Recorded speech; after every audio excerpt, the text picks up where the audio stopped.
Hello বন্ধুরা, আমরা প্রত্যেকে কিন্তু অ্যান্ড্রয়েড ফোন ব্যবহার করে থাকি। এই অ্যান্ড্রয়েড ফোন ব্যবহার করার ক্ষেত্রে গুগল প্লে স্টোর কিন্তু খুব গুরুত্বপূর্ণ ভূমিকা পালন করে।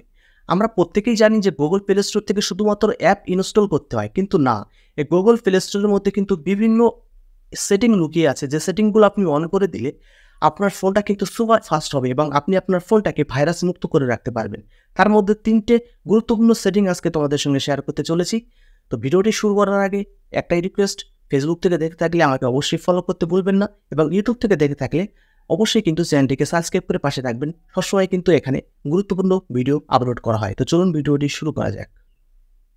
অলরেডি আমরা ফোনের স্ক্রিনে চলে আসলাম এই কাজটি করার জন্য। প্রথমে আমরা ফোনের প্লে স্টোরটি ওপেন করব। ওপেন করার পর উপরে ডান সাইডে যে প্রোফাইল আইকন ওখানে ক্লিক করব। ক্লিক করার পর নিচের দিকে যে সেটিং আইকনটি দেখতে পাচ্ছেন ওখানে ক্লিক করবেন। ক্লিক করার পরে দ্বিতীয় যে অপশানটি দেখতে পাচ্ছেন নেটওয়ার্ক প্রিফারেন্স ওখানে ক্লিক করবেন। ক্লিক করার পরে আপনি নিচের দিকে যে অপশানটি দেখতে পাচ্ছেন অটো আপডেট অ্যাপস এখানে ক্লিক করবেন। ক্লিক করা থাকলে কিন্তু আপনার উপরের দিকে দেখতে পাচ্ছেন যে update all apps over wifi or mobile data, ওখানে কিন্তু আপনাদের সিলেক্ট করা থাকবে। এর মানে হচ্ছে যে আপনার ফোনের ডাটা থাকুক, ফোনের থেকে আপনি নেটওয়ার্ক চালান বা ওয়াইফাই দিয়ে আপনার ফোনে নেটওয়ার্ক চালান, যেভাবেই নেটওয়ার্ক আপনি আপনার ফোনে দেবেন, আপনার যে অ্যাপসগুলো আপডেট চাইবে সব অ্যাপসগুলো কিন্তু অলরেডি এখান থেকে অটোমেটিক আপডেট হতে থাকবে।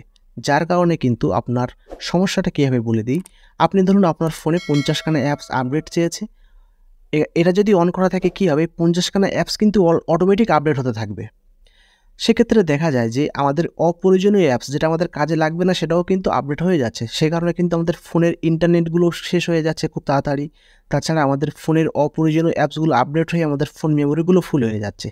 তো আমরা কি করব, আমরা ওটাকে বন্ধ করার জন্য ডোন্ট অটো আপডেট অ্যাপস নিচের দিকে ওই অপশনটাতে ক্লিক করে দেবো। ক্লিক করে দিলে কী হবে, আমাদের অ্যাপসগুলো আর অটোমেটিক আপডেট হবে না। আমরা যে অ্যাপসটা আপডেট করতে চাইবো সেই অ্যাপসটা কিন্তু ওখান থেকে শুধু আপডেট করে নেব, বাদবাকিগুলো আপডেট করব না। সেই কারণে কিন্তু আমাদের ফোনটা অনেকটাই নিরাপদে থাকবে।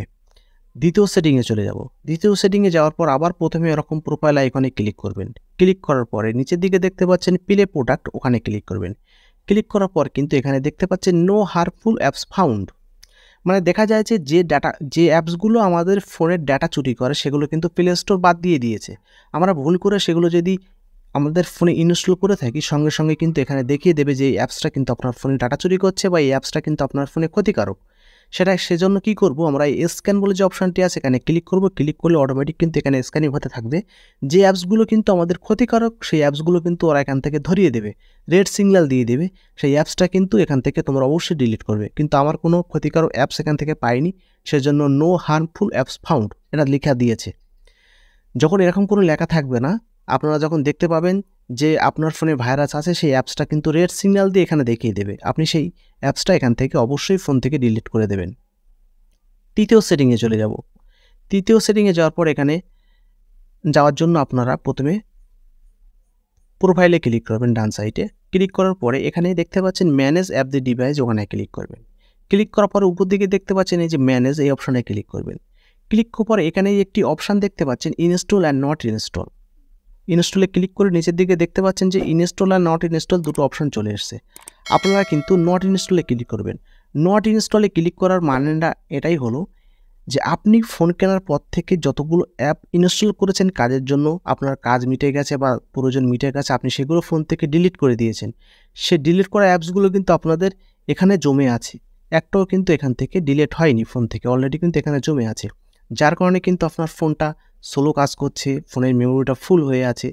এছাড়াও যদি আপনার ফোনে কোনো দরকারি অ্যাপস থাকে যেটা আপনি ডিলিট করে ফেলেছেন, পাচ্ছেন না, সেটা আপনি এখান থেকে আবার ফিরিয়ে নিতে পারবেন। ফিরিয়ে নেওয়ার জন্য এখান থেকে আপনি ক্লিক করে, ঠিক আছে, এখান থেকে আপনি আবার ইনস্টল করে নিতে পারবেন, ডাউনলোড করে নিতে পারবেন। আর যদি মনে হয় যে না এগুলো আমার দরকার নেই, আমার ফোনের মেমোরিটা ফুল করে আছে, এগুলো আমার আর কাজে লাগবে না, তাহলে কি করবেন, তাহলে প্রত্যেকটা এরকম টিকমার্ক করে নেবেন। এরকম প্রত্যেকটাই কিন্তু টিকমার্ক করে নেবে এবং আমি ওরা টিকমার্ক করে আপনাদের দেখানোর জন্য টিকমার্ক দিয়ে নিলাম। এগুলো ডিলিট করার জন্য কি করবেন, উপরের দিকে যে দেখতে পাচ্ছেন ডান সাইডে ডিলিট আইকন, ওই ডিলিট আইকনে ক্লিক করলে এই যে রিমুভ অপশান, এখানে ক্লিক করলে এগুলো কিন্তু আপনার ফোন থেকে রিমুভ হয়ে যাবে। তো পিছনে জমে থাকা অ্যাপসগুলো যখন আপনার ফোন থেকে ডিলিট হয়ে যাবে তখন কিন্তু আপনার ফোনটা সুপার ফাস্ট হবে। তো ভিডিওটি কেমন লাগলো আমাকে কমেন্ট করে জানাবেন এবং আমার চ্যানেলটিকে কিন্তু সাবস্ক্রাইব করে রাখবেন এরকম নতুন নতুন ভিডিও সবার আগে পাওয়ার জন্য।